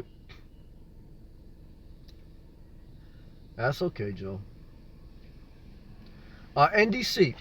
Adam Smith quote: "The only people who bash poor people are other poor people." To some extent, I think that's very true. Um, I've seen that with Rusty on his channel. He lives. Rusty did one video where he lives. There's a guy who lives in Texas in a rural country part, not in the city. He's a white 72-year-old man, and he went into his pickup and he drove around his community, and he mocked his poor neighbors. So, it's like I don't know, but he was fair. He wasn't like he was saying, "Look, I once had the same mindset," but I don't mock the poor. Are there some people that are poor that are assholes? Hell yeah. Are there some people that are rich that are assholes? Hell yeah. Again, I try not to say that poor people are this or rich people are that. I try to just say, look, I agree with this person or I disagree with this person. And some things I agree with this person on, and some things I don't. And that's life.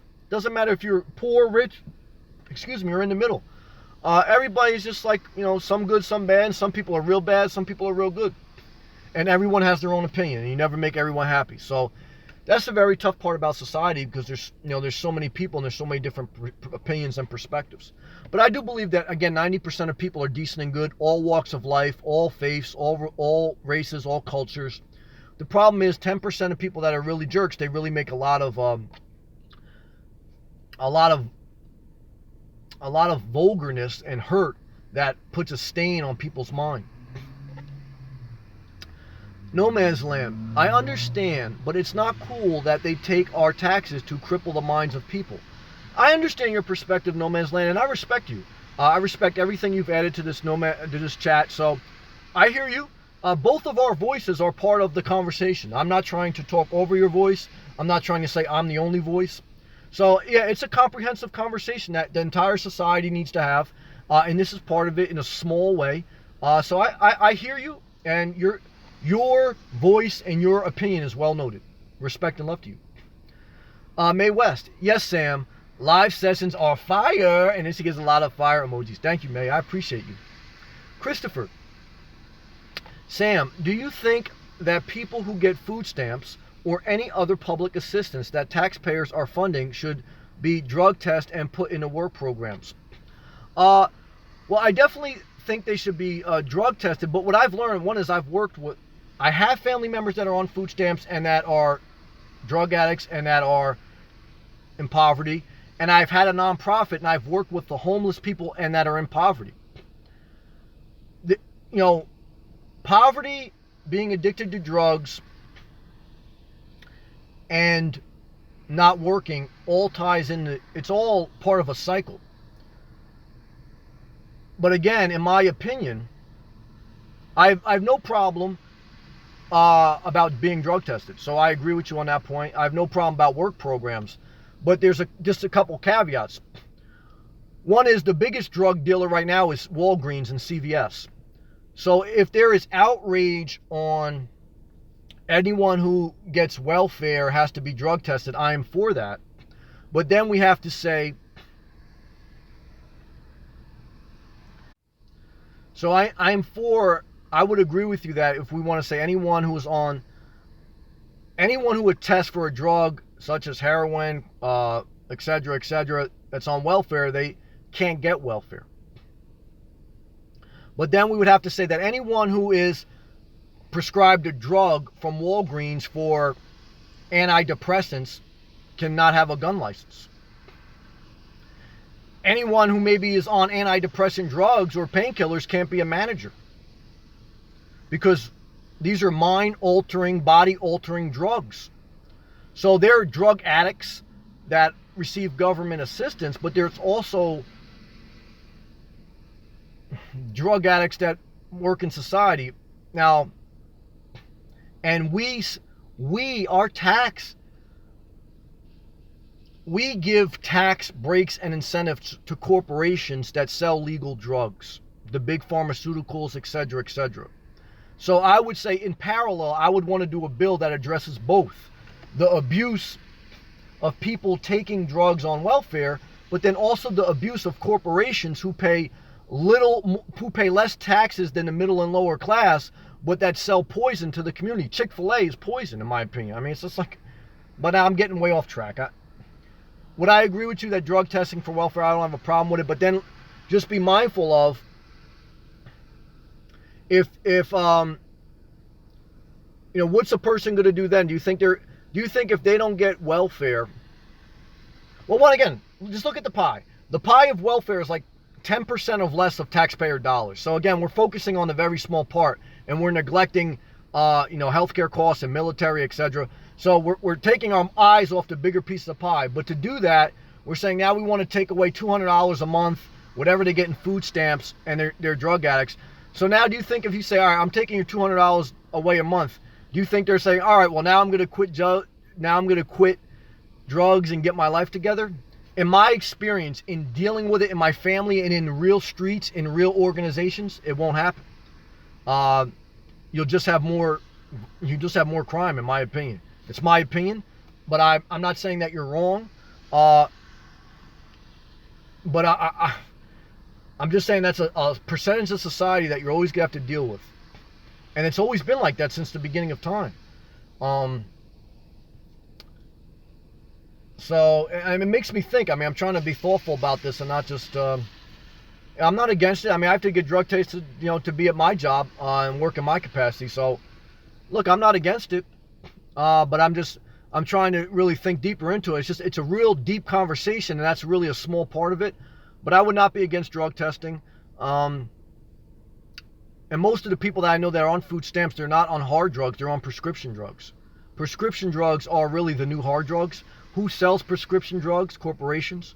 What happened to corporations? We just gave them a huge tax break. So we just gave corporate welfare to companies that, string a lot of people out. But it's a good comment, Chris, as far as I understand where you're coming from. Also, I want to show you the proper respect for your opinion. And I'm just trying to talk this out in my mind. But I hear you. You are also part of the conversation that society needs to have, and your voice is noted and respected. And then the other part of it, and I'm sorry I didn't address that, he said, do you believe we should put them in work programs? To some extent, yes, and I see that, and I will give them credit. The Trump administration just passed something that if you receive Medicaid, now Medicare is for people that are in the retirement age, 65 and up, and they receive 80% of their healthcare costs get covered from what they put into the system when they worked. Medicaid is for people on welfare or Social Security, disability, etc. And there was a law through the Trump administration that he recently passed that gives states the authority to give certain people, if they don't have certain physical limitations, to have to work in order to receive benefits. I would be okay with that, but knowing certain people that are on disability and on certain social programs, I don't know if you want them serving you at Walmart or at Lowe's. But I would agree that some people should, but it's just hard to say that all should. Because some people, I don't know if they would be good in the workforce. I think they may hurt society. I mean, it's making me think. I mean, to some extent, you're right. It's just that it's like the one size doesn't fit all. There's some people that have legit mental and even physical problems that I just don't know if they do good in the workforce as far as being part of the solution. But I would be in favor of what you're saying to a certain extent, but I just wouldn't be in favor of focusing on that without focusing on the bigger problem first, or in parallel. But good thing you made me think. Thank you. No Man's Land. I agree, Sam. Trump has that in his agenda. I wonder what's his plans. I mean, I think, I don't know what his plans are. We'll have to see as it unfolds. I mean, some of the things I've seen I disagree with. But I hope that he can change some things and maybe do some things good. Look, I'm not one of those people that I just want him to fail so he can fail and, whatever. I don't care what political party. I just tend to agree with a certain philosophy towards government embracing the private sector, but working with them. I'm not for totally a free market without any regulation, but I'm not for all regulation and no free market. I think most people are like kind of like in the middle, but what's in the middle for me may not be in the middle for somebody else. And that's the hard part about a society with 300 million plus people. It's like trying to figure out, everybody going together unified. Very tough. Van says, Van Heesling, what do you think about YouTube RV channels who try to scam money out of people? It's very shameful. Same thing that pastors do, or same thing that politicians can do for fundraisers. Anyone who preys on the emotions of other people for their income is shameful. Now, to my man Chris's point, if we're going to, it's shameful. And I put them, to me, it's shameful, but it's shameful. That, in my opinion, that's how I feel. Now, obviously, they're not forcing anybody to donate, but what they are doing a lot of times is they're just emotionally playing to their emotions so that they can get them invested in their life, and so they donate to their life rather than encouraging people to live their own life. So that's what makes me upset about it. Certainly, I'm sure there's exceptions. That's my thoughts on it. No Man's Land. I totally agree with your opinion, Sam. You're a wise man, brother. Thank you, No Man's Land. I respect your opinion as well. Patty, I agree with your perspective, Sam. I think you're very perceptive on the subject. Thank you, Patty. I appreciate that. Renee, hey Sam, smiley face. Checking in. Just a little bit I heard so far. Tough topic. I was on food stamps in the 90s. Thank you for sharing. Did not do drugs and wanted to work. Amen. Thank you for sharing. Could not find work. Each generation has its issues.